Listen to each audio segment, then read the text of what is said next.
কোর্সের এই লেকচারে এবং নেক্সট লেকচারে আমরা অ্যাডোবি ফটোশপ দিয়ে কিভাবে আমরা গ্রাফিক্সের টুকটাক কাজগুলো নিজেরাই করে ফেলতে পারি কারো হেল্প ছাড়াই সেই জিনিসগুলো শিখব।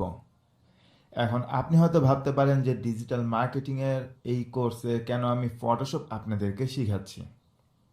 বাট একটা জিনিস মনে রাখবেন, আপনি কোনো বিষয়ে যখন খুবই এক্সপার্ট হতে চাইবেন তখন কিন্তু শুধুমাত্র ওই সেক্টরে পড়ে থাকলেই হবে না, আপনার আনুষঙ্গিক রিলেভেন্ট কিছু টুলসের আসলে কাজও আপনার জানা লাগবে। তাহলেই কিন্তু আপনি ইন দ্য লং রান কোনো একটা বিষয়ে এক্সপার্ট হতে পারবেন। কারণ কোনো একটা বিষয়ে এক্সপার্ট হওয়া মানে কিন্তু একটা টুলের কাজ শেখা না। কারণ আপনি যখন মার্কেটিংয়ের কোনো অ্যাড ক্যাম্পেইন রান করবেন, আপনার ছোটোখাটো গ্রাফিক্সের কাজ কিন্তু লাগবেই। আপনি অনলাইনে ফ্রি টুল দিয়েই কিন্তু সব ধরনের কাজ নিজের মন মতো করে করতে পারবেন না। কিছু কিছু জিনিস দেখবেন মডিফাই করা লাগছে, ব্যাকগ্রাউন্ড ট্রান্সপারেন্ট করা লাগছে, আরও কিছু স্পেসিফিক কিছু চেঞ্জ করা লাগছে, যে জিনিসগুলো আপনি অ্যাডোবি ফটোশপ দিয়ে করতে পারবেন। এর জন্য আমি এই লেকচার এবং নেক্সট লেকচারে অ্যাডোবি ফটোশপের বেসিকটা আপনাদেরকে শিখিয়ে দিব, যাতে করে ছোটোখাটো প্রবলেম আপনারা নিজেরাই সলভ করে ফেলতে পারেন গ্রাফিক্স রিলেটেড। আর আপনি চাইলে ফ্রি ট্রায়াল ডাউনলোড করে কিছুদিন অ্যাডোবি ফটোশপ ইউজ করতে পারেন। আর পারচেস করতে চাইলে ডেস্কটপ ভার্সন এবং আইপ্যাড ভার্সনের জন্য $20, 20 না, ঠিক $21 পার মান্থ আপনার পে করা লাগবে। বাট ডোন্ট ওয়ারি, এই সফটওয়্যারের ফুল ভার্সনের ডাউনলোড লিঙ্ক আমি এই কোর্সের সাথে আপনাদেরকে দিয়ে দিব। আপনি জাস্ট নিয়ম মতো সফটওয়্যারটা সেট আপ করে অ্যাক্টিভেট করে নেবেন। অ্যাডোবি ফটোশপ সফটওয়্যারটি ওপেন করলে আপনি শুরুতে এরকম একটা স্প্ল্যাশ স্ক্রিন দেখবেন, আর তারপর সফটওয়্যারের এরকম ইন্টারফেসটি দেখতে পারবেন। শুরুতে আমরা দেখতে পাচ্ছি ফটোশপে নিউ কি আছে সেই জিনিসটা তারা ফিচার করছে, আর নিচে আমি রিসেন্ট যে কাজগুলো করেছিলাম সেগুলো এখানে দেখতে পাচ্ছি। আর আপনি যখন সফটওয়্যারটি একদম নতুন ইনস্টল দিয়ে ওপেন করবেন তখন রিসেন্টে কোনো কিছু তেমন দেখবেন না। এখন আপনি নতুনভাবে কাজ করার জন্য অ্যাট ফার্স্ট আপনার একটা ব্ল্যাঙ্ক ডকুমেন্ট ক্রিয়েট করা লাগবে। এখন সেই ব্ল্যাঙ্ক ডকুমেন্টটি ক্রিয়েট করার জন্য আপনার ক্রিয়েট নিউ এই অপশনে ক্লিক করা লাগবে, অথবা আপনি ফাইলে গিয়ে নিউতেও চাইলে ক্লিক করতে পারেন। আবার এখানে আমরা দেখতে পাচ্ছি নিউ ডকুমেন্টের আন্ডার রিসেন্ট ট্যাবে আমি যেই টাইপের সাইজের ডকুমেন্টগুলো নিয়ে কাজ করেছিলাম সেগুলো এখানে দেখতে পাচ্ছি। তার পাশে আছে সেভড। আপনি যদি কোনো পার্টিকুলার ডকুমেন্টের সাইজ সেভ করে রাখতে চান তাহলে সেগুলো এখানে শো করবে। ফটোর মধ্যে তারা কিছু টেমপ্লেট আর কি প্রোভাইড করছে। প্রিন্টের ক্ষেত্রে রেকমেন্ডেড কিছু template size, art, illustration, web, mobile.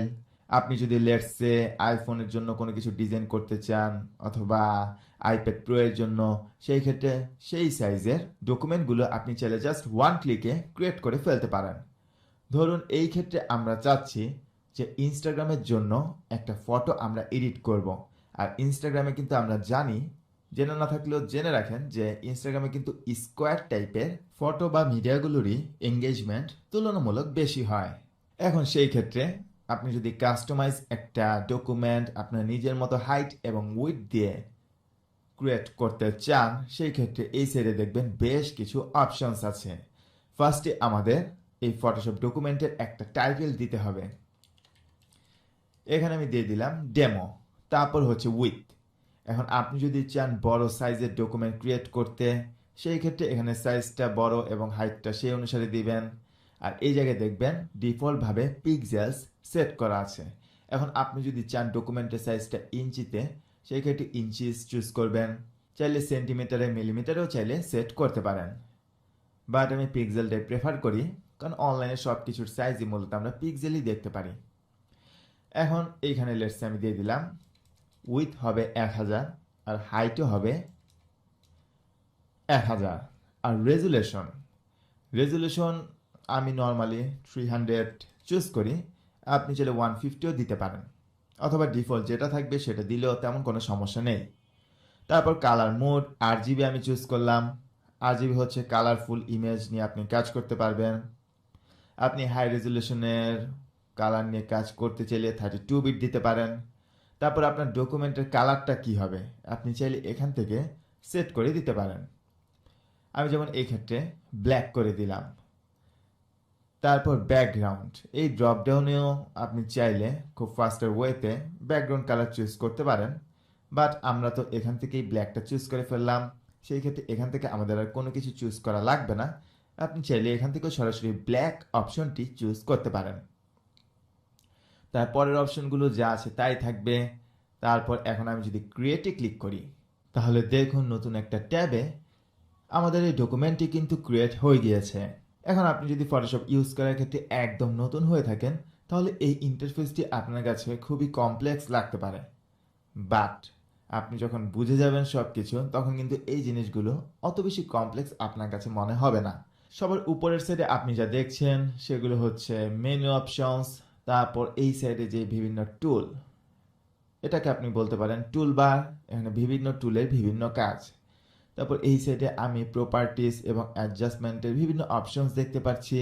আর এই জায়গায় হচ্ছে আমরা যে বিভিন্ন এলিমেন্ট নিয়ে কাজ করব সেগুলো লেয়ার আপনি এই অংশে দেখতে পারবেন। আর এখানে দেখুন আমরা যে একটা ডকুমেন্ট ক্রিয়েট করেছি, এর জন্য কিন্তু একটা ট্যাব ক্রিয়েট হয়েছে। আমাদের ডকুমেন্টের নাম কিন্তু ছিল ডেমো, এই জন্য এই ট্যাবটির নামও দেখুন ডেমো। আমরা যখন নতুন একটা জিনিস আবার ফটোশপে ওপেন করব, তখন দেখবেন সেটা আবার নতুন আরেকটা ট্যাবে ওপেন হয়েছে। আপনি এই এক একটা ট্যাবকে এক একটা প্রজেক্টও বলতে পারেন। এখন ধরুন আপনি এই স্কোয়ার সাইজের ডকুমেন্টের মধ্যে আপনার পছন্দ মতো একটা ইমেজ বসাতে চাচ্ছেন। আমি অলরেডি কোন ইমেজটা বসাবো সেটা ঠিক করে রেখেছিলাম। ধরুন এই ইমেজটা, এর জন্য আমি জাস্ট এটাকে ড্র্যাগ এন্ড ড্রপ করব এই জায়গায়। এখন ড্র্যাগ এন্ড ড্রপ করার সাথে সাথে দেখবেন এই জায়গায় আমি বর্ডার দেখতে পাচ্ছি। আর এই বর্ডারের মধ্যে যেই পয়েন্টগুলো, এই পয়েন্টে ক্লিক করে আমি উপরে ড্র্যাগ আপ করলেই দেখবেন এটার সাইজ বড় হচ্ছে, আবার ড্র্যাগ ডাউন করলে এটার সাইজ ছোট হচ্ছে।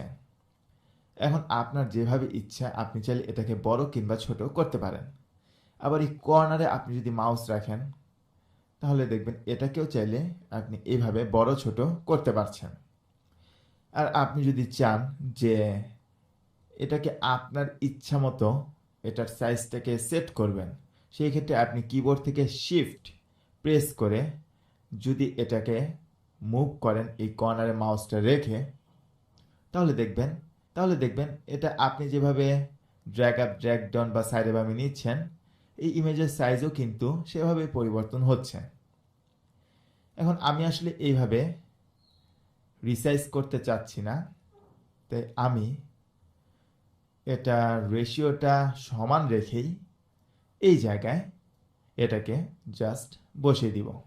এখন আপনার মনে হতে পারে যে এই যে আপনি যে ইমেজটাকে ক্রপ করে এই জায়গায় বসালেন, আপনার কাছে মনে হতে পারে যে এটার পজিশনটা একটু চেঞ্জ করা দরকার।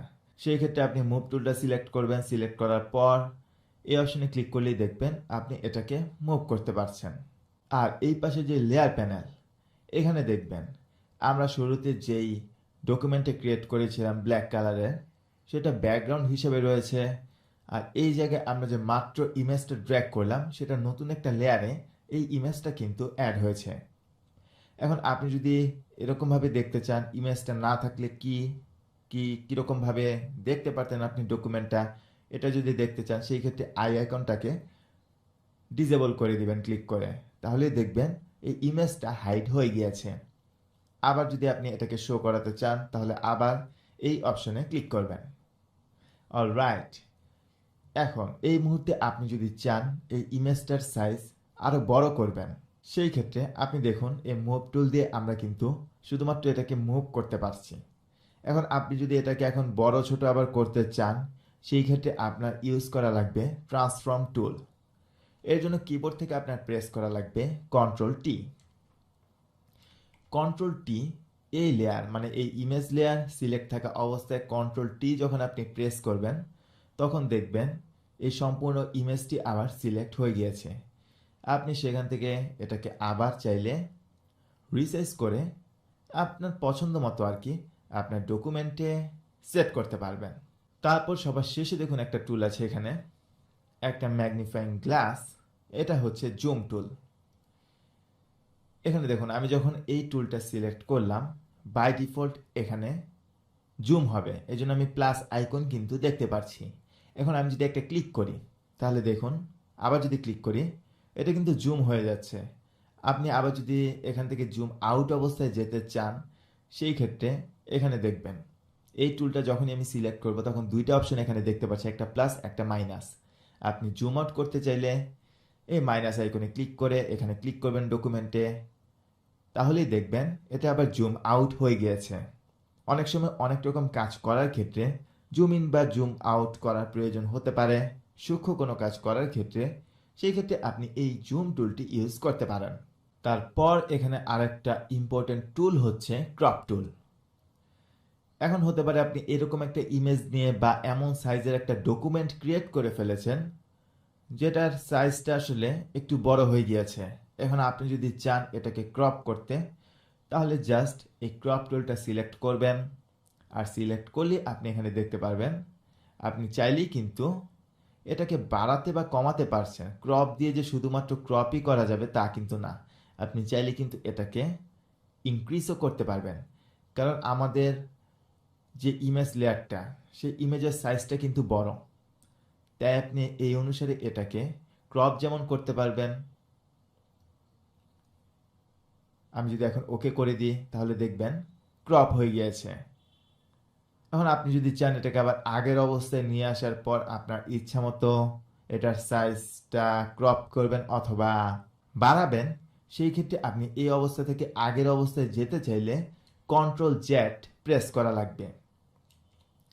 তাহলে এই জিনিসটা আন্ডু হয়ে যাবে, এর মানে আগের অবস্থায় এসে পড়বে। আপনি যদি ইডিটে ক্লিক করেন তাহলে দেখবেন এখানেও আন্ডু রিডু অপশন আছে। আন্ডু করতে চাইলে কন্ট্রোল প্লাস জেড আপনার প্রেস করা লাগবে, আর রিডু করতে চাইলে shift plus control plus Z একসাথে প্রেস করলে এটা রিডু হয়ে যাবে। এখন আমি এই ক্রপ টুলটা চুজ করে এটাকে আমি এই সাইজে সেট করলাম। অলরাইট, সো আশা করি আপনারা বুঝতে পারলেন যে ক্রপ টুলের ইউজটা।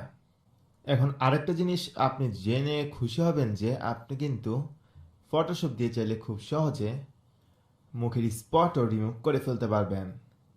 আমি যদি এই ইমেজটার মধ্যে এই ইমেজটা ওপেন করি তাহলে দেখবেন জুম করলে আমার মুখে কিন্তু কিছু স্পট আছে। এখন এগুলোকে আমি যদি ফটোশপ দিয়ে ক্লিন করতে চাই তাহলে এই যে ফটোটা আমি ফটোশপে ওপেন করব, এই জন্য এটাকে আমি ড্র্যাগ করে ফটোশপ আইকনে দিয়ে দিলাম। তাহলে দেখবেন নতুন একটা ট্যাবে এই ইমেজটা কিন্তু ওপেন হয়ে গিয়েছে। এখন এটাকে ফার্স্টে আমি জুম করব। জুম করার পর এই জায়গায় মাউস প্রেস করে রাখলে আপনি বেশ কিছু আরও টুলস দেখতে পারবেন। এর মধ্যে একটা হচ্ছে স্পট হিলিং ব্রাশ টুল। এখন আমি এই অপশনটা চুজ করলাম, তাহলে যে গোল সার্কেলটা দেখতে পাচ্ছেন এটাই হচ্ছে মূলত আমাদের সেই স্পট রিমুভ করার ব্রাশ। বাট এটার সাইজ আমি দেখতে পাচ্ছি তুলনামূলক বড়, তাই এটার সাইজ আমি 24 থেকে ছোট করে 11 করে দিলাম। আরেকটা জিনিস মনে রাখবেন, আপনি যেই টুলই সিলেক্ট করেন না কেন সেই টুলের প্রপার্টিসগুলো আপনি এই জায়গায় দেখতে পারবেন। এখন আমি যদি আমার স্পটগুলোতে জাস্ট একটা ক্লিক করি তাহলে দেখবেন স্পটগুলো কিন্তু রিমুভ হয়ে গেল। রাইট? অলরাইট, এখন আমি যদি জুম আউট করি তাহলে দেখবেন স্পট কিন্তু আমি রিমুভ করে ফেললাম। এটাই মূলত হচ্ছে স্পট হিলিং ব্রাশ টুলের কাজ। তারপর আরেকটা মজার টুল হচ্ছে প্যাচ টুল। আমি যদি আবার একটু জুম করি আমার ইমেজটাকে তাহলে দেখবেন এই প্যাচ টুলের কাজটা কি। ধরুন এই জায়গায় আমার এই জামার মধ্যে এখানে কিন্তু একটা লগো আছে। এখন আমি এই প্যাচ টুলটা সিলেক্ট করে এই অংশটুকু যদি এভাবে ড্র করি তাহলে এই অংশটুকু কিন্তু সিলেক্ট হলো। এখন আমি চাচ্ছি এই অংশের মধ্যে যা আছে সেই জিনিসটা আসলে চেঞ্জ হয়ে এই জায়গায় যা আছে সেরকম হয়ে যাবে। এর মানে আমি এইভাবে লগোটাকে কিন্তু কমপ্লিটলি রিমুভ করে ফেলতে পারবো। এখন ধরুন এই অংশটা আমি সিলেক্ট করলাম, এখন আমি যদি ক্লিক করে এটাকে এই জায়গায় বসাই তাহলে দেখুন আমাদের এই লগোটা কিন্তু আমরা কত সহজে রিমুভ করে ফেললাম। তেমনিভাবে ধরুন এই যে এই অংশে যে ডি লেখাটা, আমি এখন এই ডিটাকে যদি ড্র করি ড্র করার পর আমি যদি এখানে রাখি তাহলে দেখুন ডিটা কিন্তু রিমুভ হয়ে গেল, অর্ধেক রিমুভ হয়েছে। সেমভাবে আমি এভাবে কিন্তু সব কিছু সিলেক্ট করে যেটার মতো করতে চাই সেই অংশে ড্র্যাগ করে নিয়ে যাই, তাহলে কিন্তু সেটা ঠিক সেরকম হয়ে যাবে। মূলত এভাবে আপনি কিন্তু চাইলে প্যাচ টুল দিয়ে আপনার ইমেজ থেকে আনওয়ান্টেড জিনিসও কিন্তু চাইলে রিমুভ করতে পারবেন।